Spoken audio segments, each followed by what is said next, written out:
Meet Melanie and Patrick Russell from New York in the US, who met through their mutual love of skydiving. I first met Patrick at the Drop Zone Skydive office. I will admit the first thing that attracted me to Patrick was his accent. I'm a big fan of accents, so I was curious straight off the bat. But Patrick was just a real gentleman, and I looked in his eyes and I saw something special. Initially, I wasn't saying, oh, this is somebody I want to take on a date or anything, but over the course of time, we got to know each other a little bit more. It may not have been love at first sight, but after a year of dating, the daredevils decided to make the biggest jump of all. We got to the stage where we were like, I'd like to spend the rest of my life with you. We just felt that it made sense for us to, make that lifelong commitment. We struggled at first thinking about what kind of wedding we wanted. I mean, the only thing we were really certain about is we didn't want a traditional wedding. And we wanted to do something unique, partially because that's just the kind of people we are. And so the couple decided to combine their love of each other with their love of aerial antics. I don't know if he gave me credit for it, but I know it was my idea to do the hot air balloon. Start off on the ground as two individual couples. We get into this hot air balloon, fly to 10,000 feet in the sky, and when we're back on the ground again, we're actually a married couple. But not everyone within the wedding party was totally on board with the idea. My mother thought she was going to have to jump from the hot air balloon. She was like, why don't you have a traditional wedding? You're fucking crazy. She had a little bit of pain in her shoulder, and she said if her shoulders were okay, she wouldn't mind jumping. And that was the first time we realized maybe my communication to her wasn't that good, that like, you're going to stay in the balloon, you don't have to get out of it. Once the technicalities were all cleared up, the big day finally arrived. On the morning of the wedding, I was super excited, and of course I did have my adrenaline pumping. Okay, we're ready to go. You guys excited? Yes. That initial launch feels so bizarre because you're just going up really quickly, and I don't think most people expect it to feel that way. You watch the sun coming up, you're with your whole family and best friends, and it was very emotional. Melanie's mum had a huge part to play, doubling up as the mother of the bride and the minister. You can become an ordained minister pretty easily and quickly online, so it was kind of a no-brainer that she would be the one to marry us. Okay. With the sense of incomparable joy that you have found emotional sanctuary for your hearts and that you have discovered your life's true love. And the power vested in me, I now pronounce you husband and wife. Patrick, you may kiss your bride. When Patrick kissed me and just sort of locked on, and I thought it was beautiful, but I was also self-conscious because we did have our family and friends there, and I didn't want it to be anything like X-rated, and so I felt like I was pulling away a little bit. I think I got a little bit too excited, and Melanie was trying to get away from me for a while, so.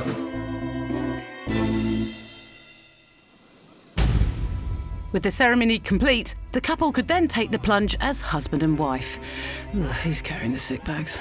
I love the exits so intensely, and I think you could see Patrick wasn't wearing sunglasses, and you could see he just had such a serious look on his face, and I had a grin ear to ear.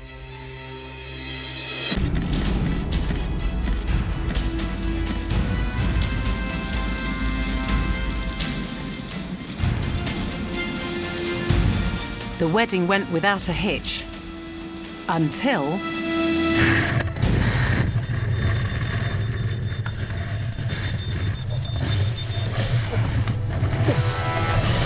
It was like, oh fuck, not today. Tying the knot took on a whole new meaning when Patrick's parachute lines got tangled.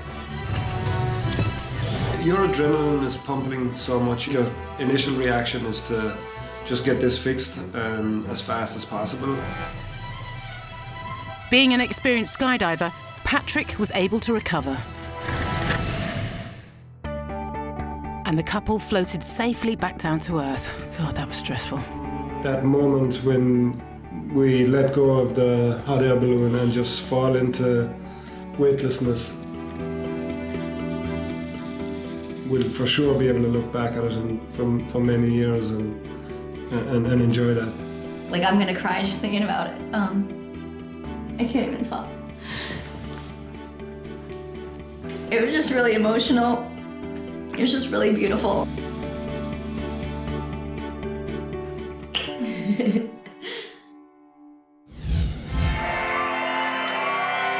Next, a wedding spirals into disaster when Mother Nature turns up uninvited. Not many people can say that their wedding was crashed by an actual tornado.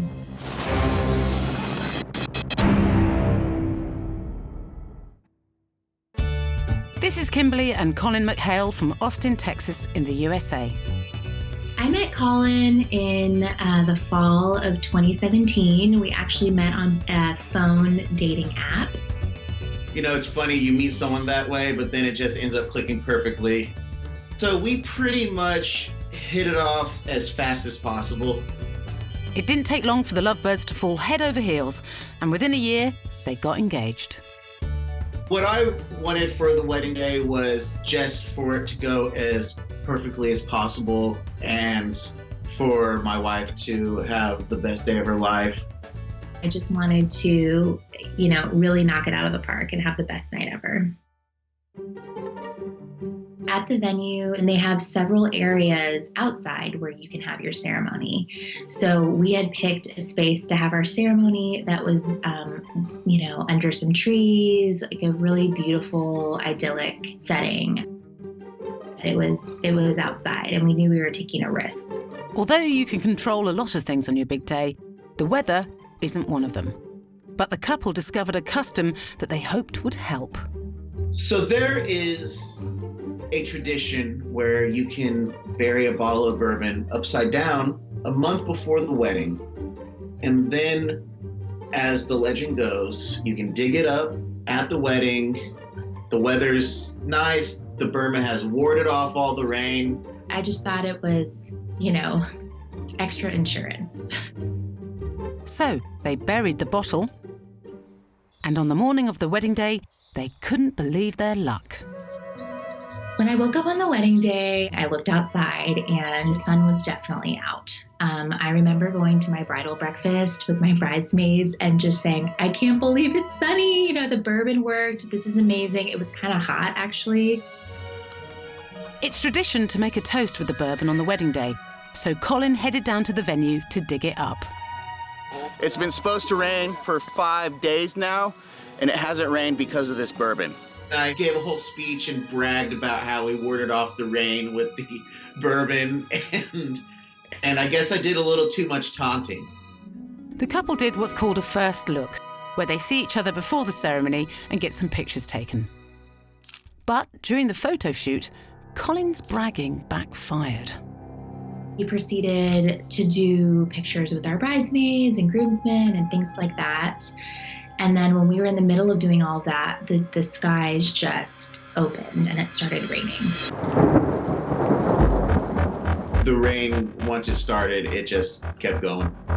Documenting their big day was videographer Adam Grumbo.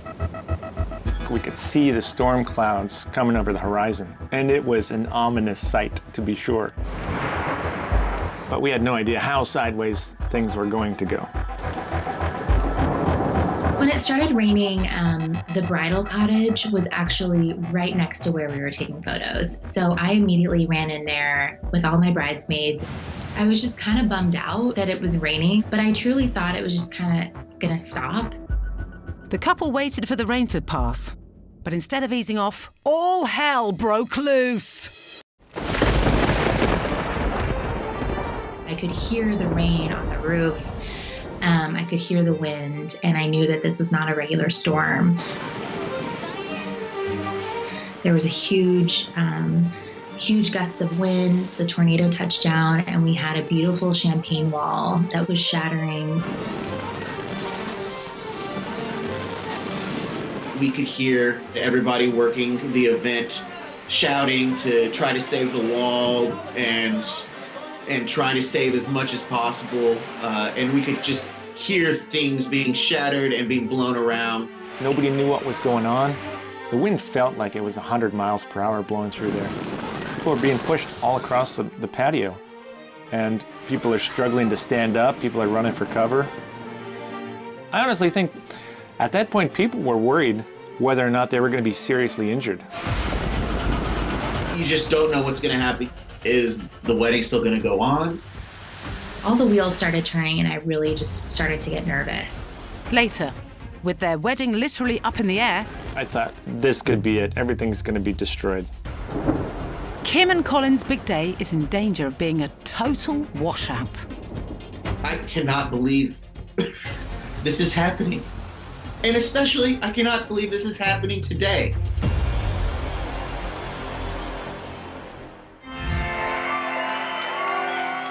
No matter how hard you try, sometimes things happen that are out of your control. In Russia, this bride and groom couldn't look happier. Until this happens.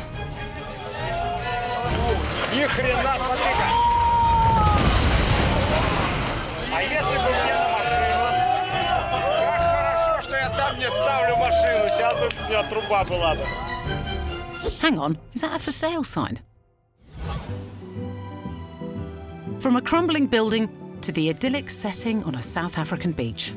Why wouldn't you want to get close to the waves and capture memories that'll last a lifetime?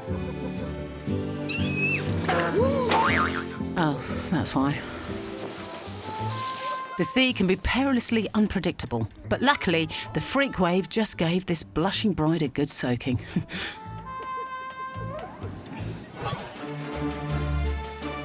A bouquet is tossed to single women in the belief that whoever catches it will be the next to marry. But this lady wasn't banking on her boyfriend doing this. Off the blocks quicker than Usain Bolt, after 5 years together, he's either rushing to get a ring or isn't ready to tie the knot. Is he a keeper? You'll have to catch him to find out.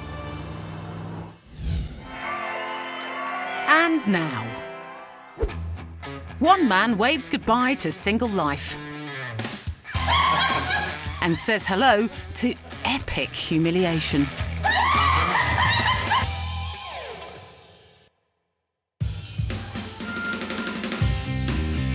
Best mates Joe and Leighton met at school in their hometown of Quimbran in Wales.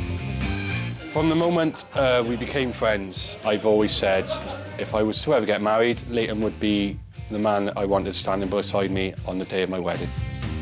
As best man, it was Leighton's job to organise the stag do, and he wanted to make sure Joe was sent off in style. I remember before the stag, I said to Joe, you have to allow me to do what I want, because I'm the best man. He said, I promise. So I knew everything I had planned, he had to do.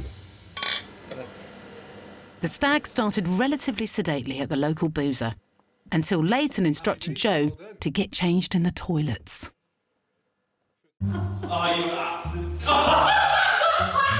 So my first thought was, how the hell am I going to fit in this? You gotta wear this, right? Of course you've got to wear it. I opened the doors and went back into the pub. Wearing the gimp suit, leather from top to bottom, and the nipple clamps, along with the cock ball.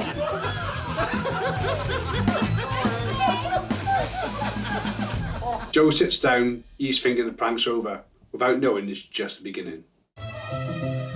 Joe was then told he had to wear the terrifyingly tight gimp suit on a shopping spree around town. I think it suits him. He looks good, love, doesn't he? What do you think? He looks good, yeah? I had a shopping list with Joe. There was a cucumber, a condom, lube, and a christening card, and a few other things, all from different shops.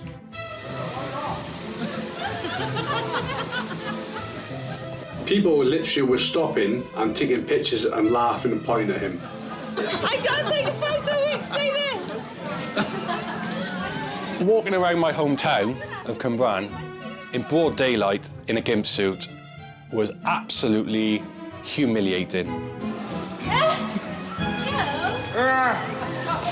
I was hoping I wouldn't bump into people I know. Unfortunately, I bumped into all of Cambran.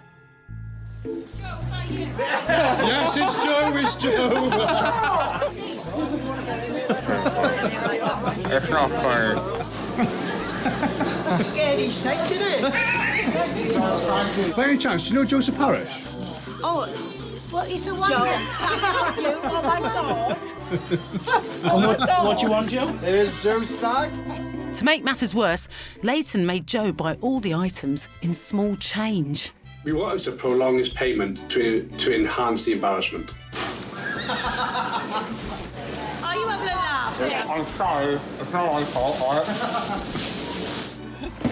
Hometown humiliation complete. I think that was great, mate. Yeah? Yeah. So, you enjoying yourself? Oh, loving it. It was then time for the Stag Part 2, as the lads headed to Prague for more debauchery. To be honest with you, I was dreading it because I didn't know what was coming next. One thing after another, after another, after another, and I just had to go with it, hoping I would get home in one piece. Once in Prague, the fashion show continued, as Joe became a baby complete with giant nappy. Hi, Joe. Hi. How you doing, yeah? But the biggest reaction came from a fetching green mankini.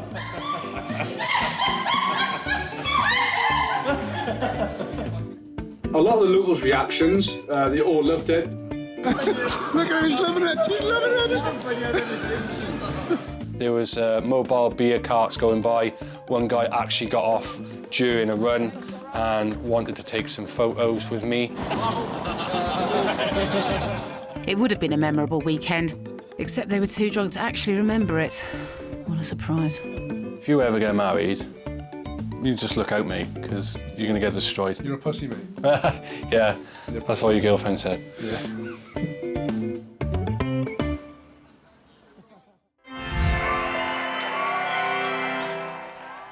As well as the ups in married life, there are inevitably the downs, because the path to true love very rarely runs smoothly.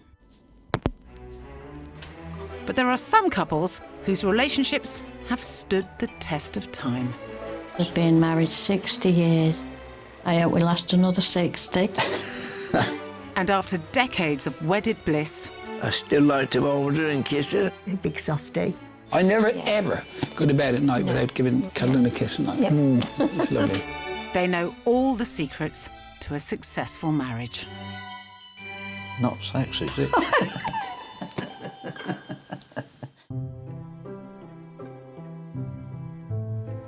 Meet Brian and Gwen Little from Kidderminster in the UK. 60 years. 60 years now we've been married. June just gone. I still like to hold her and kiss her, and I'm always after her. Don't snigger. Brian and Gwen first met at a ballroom dance in 1957. That was a part of our life, the dancing. It was marvellous. It was lovely because he used to whisper in my ear and hold me tight. Yes. And it was, I don't know, sexual, I suppose, in a way. Yes. It was lovely. But after a few months of dating, they discovered they'd both been keeping a huge secret. Everything was fine until my birthday came up. And he thought I was 18. I thought you was coming to 19. 19. And when he found out I was only 17. 17. No, 16. I thought he was 22. It turned out he was 24. And I said, is that it then? He said, oh no. He said, you're under my skin now. So we carried on from there, didn't we? Yeah. We just got on so well. It was just butterflies in the stomach. Yes, that's what it is. Yeah, it was lovely. Yes. Clearly smitten, it wasn't long before the lovebirds talked about marriage.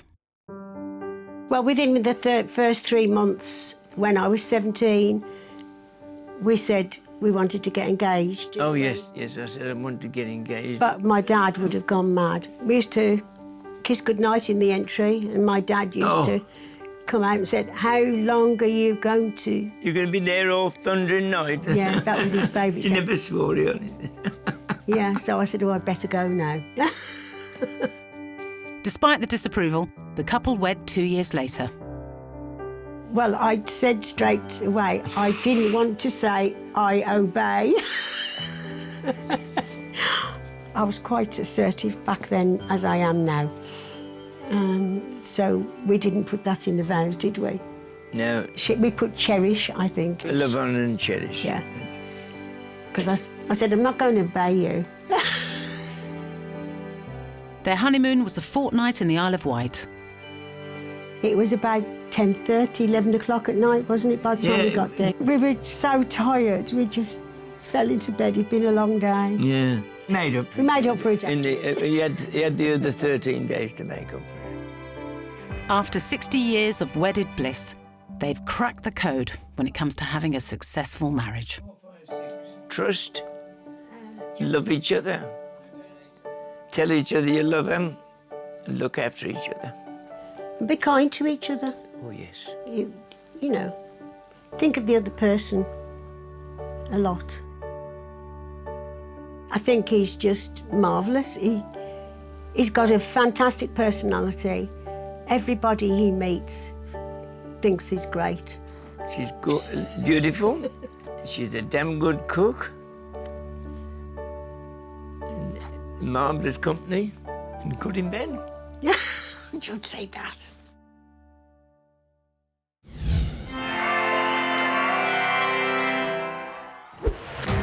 Earlier, we saw Kim and Colin's big day come under fire from a terrifying twister. There was a huge gust of wind, the tornado touched down, and we had a beautiful champagne wall that was shattering. And I really just started to get nervous. Their dream wedding had become a nightmare, leaving them wondering if it would even go ahead. The vibe was just a little, anxious. Everybody was anxious. My main concern was just that people were going to be safe. I had heard that people were already on their way to the venue and it was hailing on their cars and the rain was terrible. One of my main concerns was how Kimberly was feeling. Obviously, this is her day, and I don't want it to be some disaster that she looks back and is sad about or has regrets. I think I'm pretty unflappable in general. I have a pretty, high-stress job, but when it's your wedding, it's a little bit different. As Colin and Kim continue to seek shelter, videographer Adam heads out to assess the situation. It's getting breezy down there. Let's go investigate.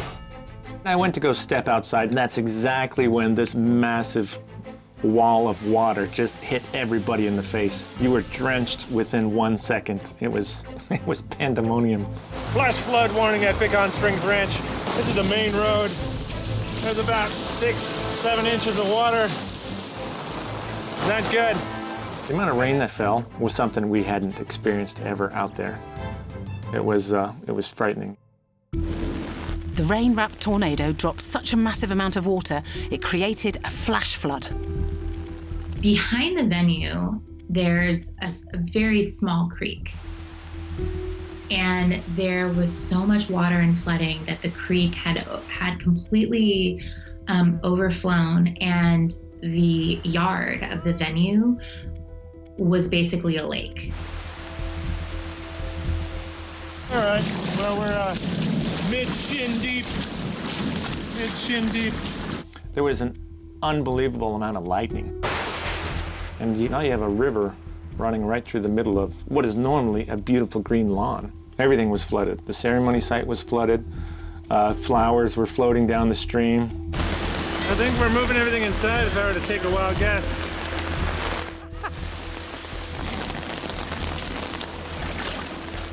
It was a disaster. Unbelievably, most of the guests still managed to make it to the venue, but Kim was still stuck in the bridal cottage. So once the rain was less severe, some of my friends and bridesmaids were able to get a bunch of umbrellas and kind of hold my dress, and we truly ran from the bridal cottage to the venue.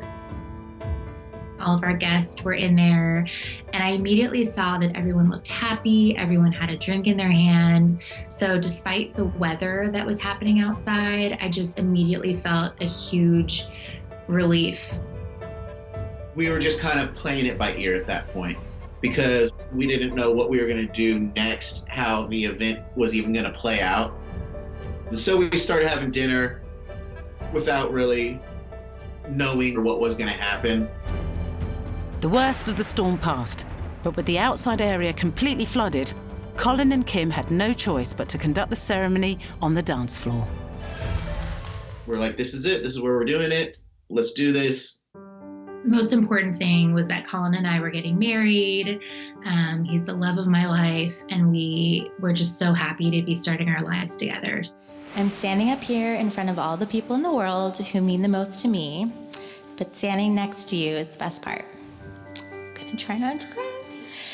Your soul is larger than life, and forever and always, I soulmate you. This wedding kind of threw everybody for a loop, heightened their senses a little bit, made it a little more exciting for the guests as well. And then it turned into a perfect moment, a beautiful moment. Kimberly, you're the love of my life. You make me feel strong. You make me feel like I'm right where I need to be in life. I vow to carry that passion through our entire lives. I love you. You can see that even though when faced with the absolute worst, that everybody was all laughs and love and support of each other. And I think it was a massive success in the end. People actually have come up and said, now this is a wedding I will never forget. It was the absolute most perfect day I could ever imagine.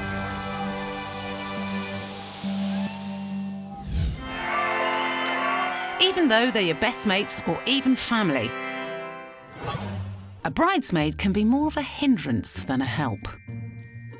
Take these two showboaters in Colorado, for example, when the maid of honor along with the best man cooked up a grand entrance to a wedding reception. Their big display backfired, as the best man changed the plan at the last minute. Hilarious. Leaving the maid face-planting the pavement. But they're not the only ones snatching the limelight. As this Bosnian bride shares her good fortune with a bevy of bridesmaids. The ceremony sinks to a whole new low. What starts out as a playful tussle turns into a full-on tug of war, forcing the bride to step in and referee. Come on, girls, it's just a bunch of flowers. The best bridesmaids are the ones who stand by you through better or worse. But this poor bridesmaid can't stand at all.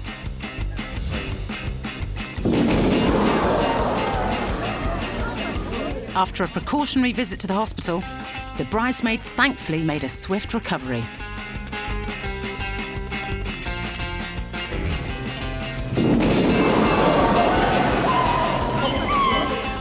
And the bride overcame her shock to eventually tie the knot.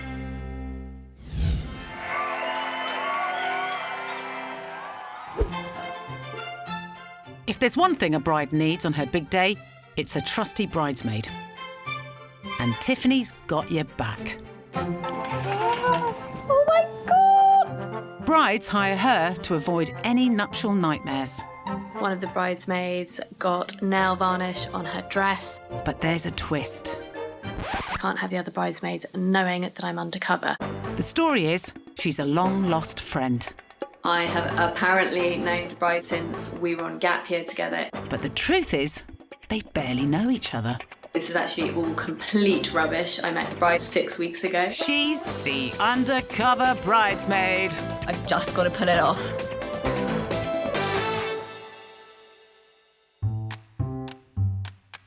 choosing a bridesmaid's dress can be the most stressful part of any wedding for both the bride and the bridesmaid. It's the first time that as a bride, you are telling your bridesmaid how to look, what to wear, and there can be a lot of stresses attached to that. So today, I am helping a bride choose 6 bridesmaids' dresses for her bridesmaids. They are all different shapes and sizes, they all want completely different things. So how do you solve a problem like that? Tiffany's come to a London boutique to try on several bridesmaid dresses to send to the bride. To help her is dress specialist Dominic Trooper. So I have a bride that's got 6 bridesmaids, but the problem is that they are all completely different shapes and sizes, they're different ages. Some of them hate their arms, some of them hate their stomachs. And so my task is to basically find a bridesmaid's dress that is going to suit all of them, but is in keeping with the whole kind of style, you know, so it all looks the same, but they're all slightly different. Okay, so the most important thing first, start by picking a colour. Okay. A colour that will suit everybody's skin tones. Yeah. She said initially that she wants dark kind of dresses, you know, like, you know, darker colours rather than the blush pink and everything. It all depends on the setting, the venue, or how many bridesmaids you have. You can find a colour that's in between. For instance, like sage green, which is right in the middle. Beautiful. And so how does this work, kind of with their different styles you can get? How does it so work? with this, what you would do is you would pick the skirt style. So you have the tulle, which is pleated, or you have the georgette, which is very flattering. Yeah. It's a little bit more clingy. Okay. And then you pick the colour. Then you pick the embellishments. So there are 4 different embellishments. Yeah. And then also there's a plain option. Okay. So I think the sage is definitely one option. So what else have you got to show me? So we also have, so over here, it's a different range altogether. Wow. Different colours. You're drawn to this colour, which is great. That is beautiful. I'd say if you've got a difficult group, maybe go something that's very simple. Okay. Like this, for instance, that it works if you've got big boobs. Yeah. It's A-line, so it's not too tight on the hips. Okay. And then can you get something like a kind of a shawl? Yeah, that's or the thing. So obviously, if someone's conscious of their arms, you can accessorise. Yeah. But overall, it's a nice, simple dress that works for everybody. Okay. Well, let's try that.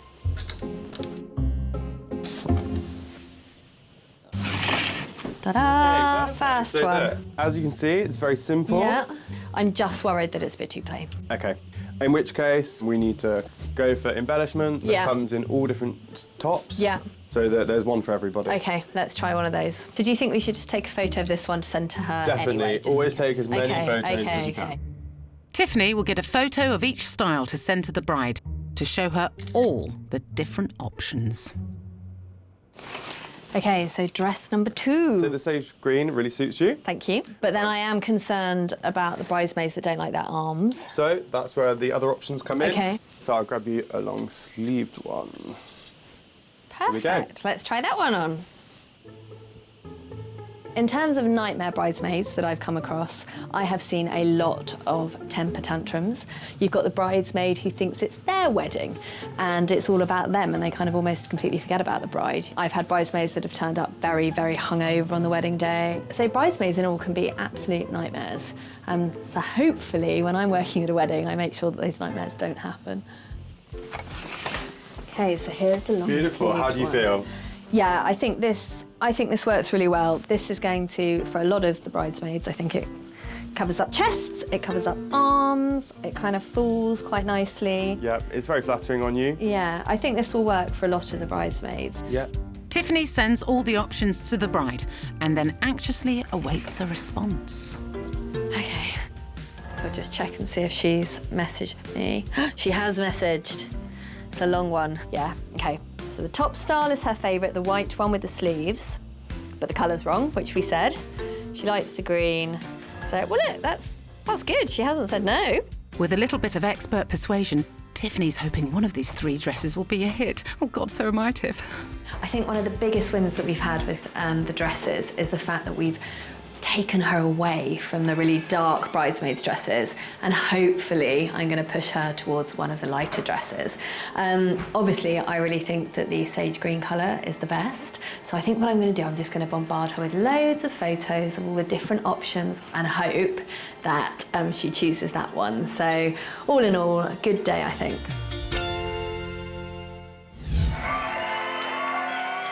And now, all up for a revolutionary way to attend a wedding. When I heard initially the idea that we could have a robot at our wedding, I thought, yes, absolutely. Our wedding needs a robot.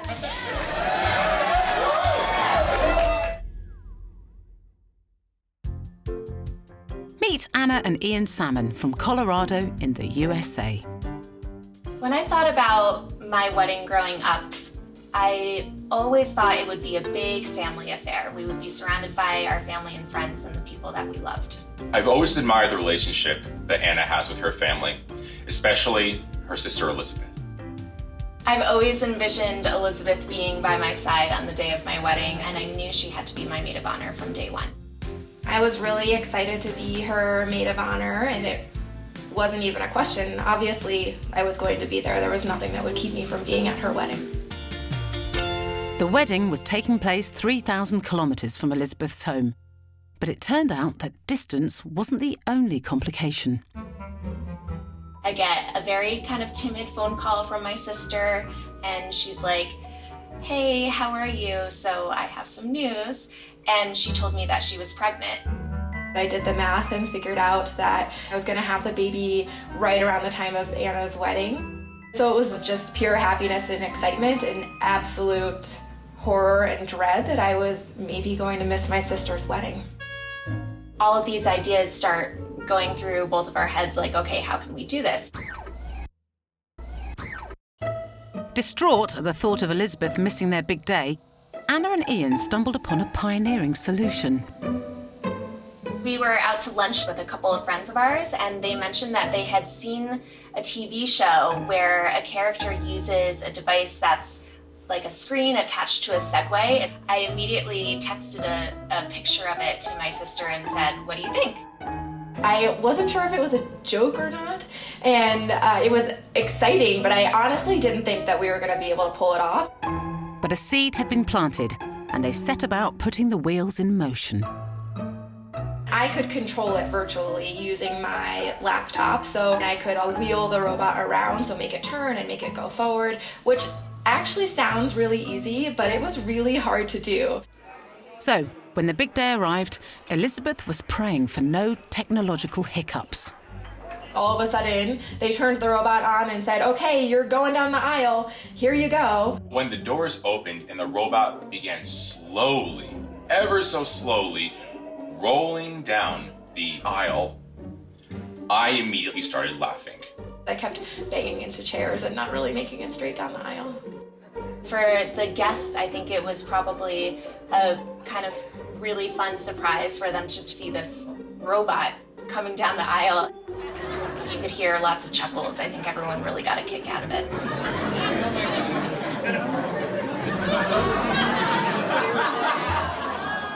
Wheeling down the aisle was a challenge, but as the maid of honour, Elizabeth also had a speech to deliver. How about a round of applause for our maid of honor, Liz? The robot slowly rolled down the dance floor towards the microphone in the center of the reception ballroom. I was honestly a little worried. It took a while to actually roll down the stage to get to the microphone, and then it was really hard. I kept spinning in circles and couldn't find them. I was laughing hysterically the whole time to even just see the robot like get into position to make the speech.